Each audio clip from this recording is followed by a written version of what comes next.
জান দেই এমনই একটা যে কোনো সিস্টেম করতেই হবে। পিছনে পিছনে যাই যাই, মালের দ্বারে মনে হয় ভালোই টাকা পয়সা আছে, আজকের দানটা মারতেই হবে। মাল তো চার দোকানে আছে, দেই একটু চাটা অফার দিয়ে টপ গেলে নাকি। ও ভাই এই জায়গায় আইছেন, তা কিছু খাবেন নাকি? হ্যাঁ খাবো তো, 1 কাপ চা খাবো। আচ্ছা তাহলে আমি অর্ডার দিছি। ও ভাই 2 কাপ চা দিয়েন তো। আচ্ছা ঠিক আছে।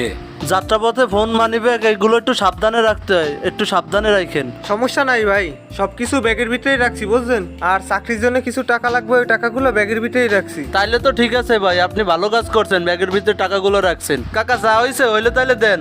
এই তো বাবা সবগুলো হয়ে গেছে, দাঁড়াও দিচ্ছি। ভাই অন্য কিছু খাবেন? খান তাইলে, আমি দিচ্ছি বিল, সমস্যা নাই। এই যে রুটি বিস্কুট কলা অনেক কিছু আছে, নেন একটা। না ভাই সমস্যা নাই, চা খাইলেই হবে। ও শুধু চা খাবেন? আচ্ছা ঠিক আছে। হ্যাঁ হয়ে গেছে, নিয়ে যাও। আচ্ছা ঠিক আছে কাকা, নিচ্ছি। এমনই সিস্টেমটা করতে হবে, সামে ওষুধটা চার ভিতর দিয়ে সিস্টেম করে দিতে হবে। ওষুধ যতখানি আছে সব দিয়ে দিই, তাড়াতাড়ি কাজ করবে। আর দেহার আগে জলদি দিই তাড়াতাড়ি। চার রংটা তো ভালোই হয়েছে।